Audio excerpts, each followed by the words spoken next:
you know yourself better than I. To share with our audience. I think I do. Yes. I would hope so.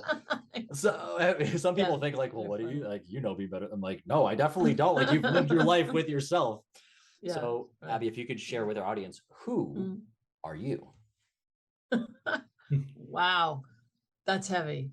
Uh, I was thinking about that this morning. I was remembering I did some Sandler sales training years ago, and I remember one of their exercises is basically trying to strip yourself from all your roles, you know, being the wife and the mother and the sister and the friend and the employee and the whatever, and you know, and then you're sitting on an island in effect naked, literally, like, and then who are you?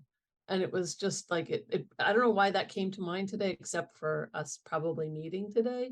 But it was just, I remember that exercise so powerfully. It's like, yeah, who am I after all my roles are stripped? Because that's how you then build your relationship with other people, is when you at least know who you are. You know, so I love that. I love that. That's the Sandler sales training. Anybody that wants to go do it, it was, you know, it was good. So who am I? So I think who I have become is somebody who is working towards, and I don't think there's ever a, you know, I don't think you get there, but I know that life is a struggle and we work towards wherever we think we want to go. That I think where I am is trying to be integritous in who I am and what I think and what I believe. At times I've been more vocal and other times not, depending on the reaction of other people.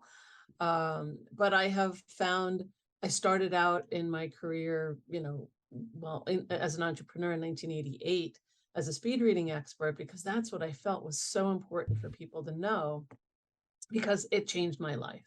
And I became more solid in my knowing of who I am and what I do because of reading what other people have written.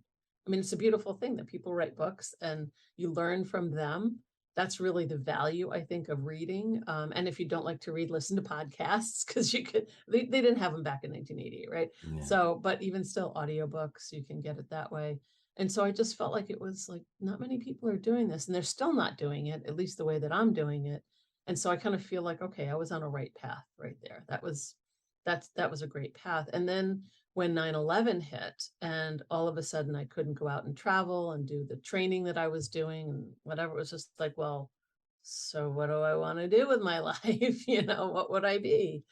And that was when the idea of becoming a homeopath came in, because my son, when he was 9 months old in 1996, he had repeated ear infections and was on tons of antibiotics. And I was just like, they wanted to give him tubes. And I know that that's a common procedure, but I was, you know, as a mom, I'm like, okay, maybe there's another way.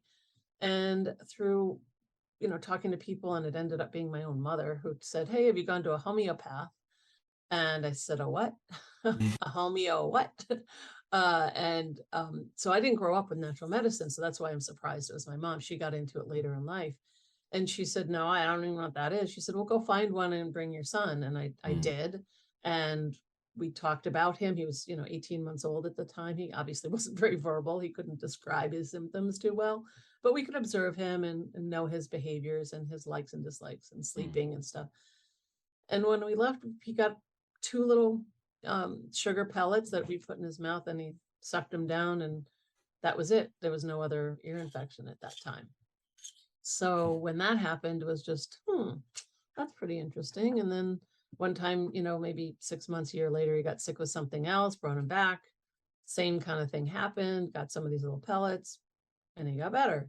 And so the curiosity started to build. So that's why in 2001, when 9/11 hit, I was like, I think I want to study this. You know, to the chagrin of my husband, who is also self-employed. He said, don't you want to get a real job so we can have insurance? He said, go get a job at a university or something. And I'm like, no, I don't think so. I mean, I could, and I've done adjunct teaching, but I was like, yeah, I don't want to do that. So that was kind of how it all started.